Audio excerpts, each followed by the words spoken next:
So I want to do like this kind of three-part series on how holidays that celebrate human beings seem to be chosen in America. I feel like a lot of times when we have a hero that we think from our own human experience has been a wonderful person, we automatically say they need a holiday. And if you notice, there are not a lot of human holidays. Most of America's holidays are connected to a certain event or moment in history, or a time period, such as, or a season, Christmas, Thanksgiving, Easter, um, also Independence Day, and things like that. And we don't have a lot of holidays. Now, I think in some cases we celebrate Jewish holidays as well. There are only, I think, three holidays that are devoted to a person in America. And I want to use these next three videos to just unpack those holidays and then see if we can, through our history and our documents, understand how holidays are picked. And I love that America is strict in this way, because I think the founding fathers and just how that is all done realize that as when the founding fathers created a process for like major decisions to be made for the nation, I believe they understood that people would be coming from all different types of perspectives. And they understood this because they all came from different points and perspectives. So there are some things written so that you can't just declare a holiday because you like the person and they were good for you.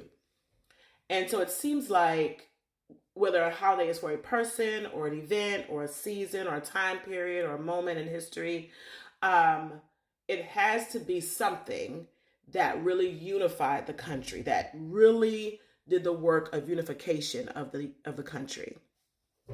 And so we're gonna unpack some holidays, and I'm gonna allow you to assess when we get to the third video if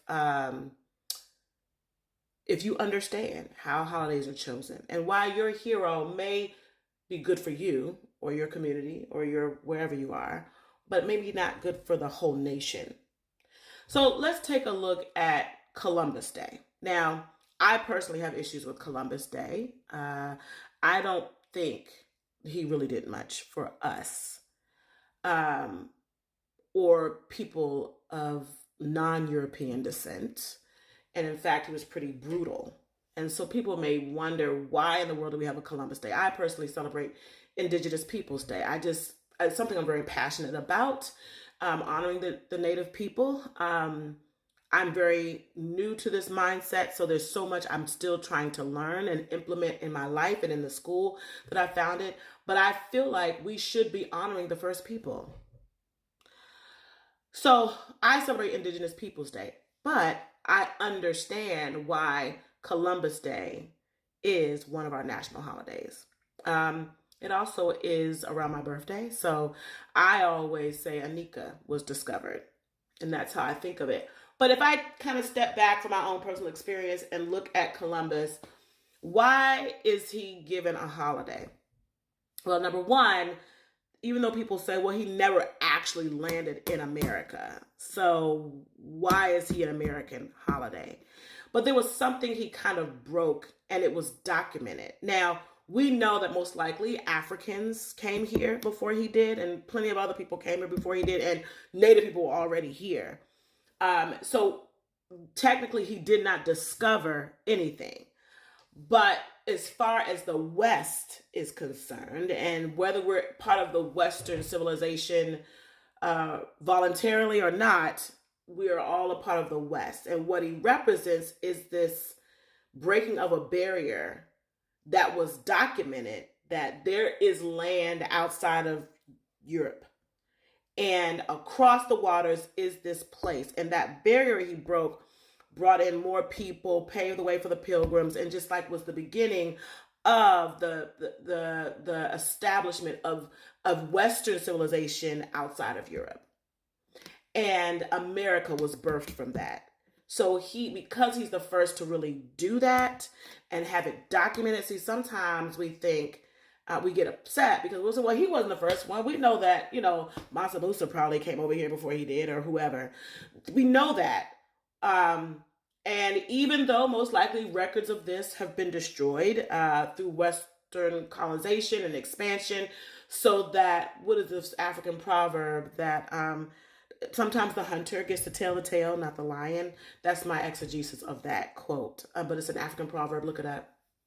And because Columbus has these journals and there's this whole record of his exploration, we're able to document that his journey to this part of the world paved the way for more people to come to this part of the world, and for eventually Western civilization to expand to this side of the world, which gave birth to the Pilgrims coming and ultimately the United States forming. And so he gets a holiday because they're thinking that expansion is what first established Western civilization over here, even its religion, right? Christianity and so on and so forth.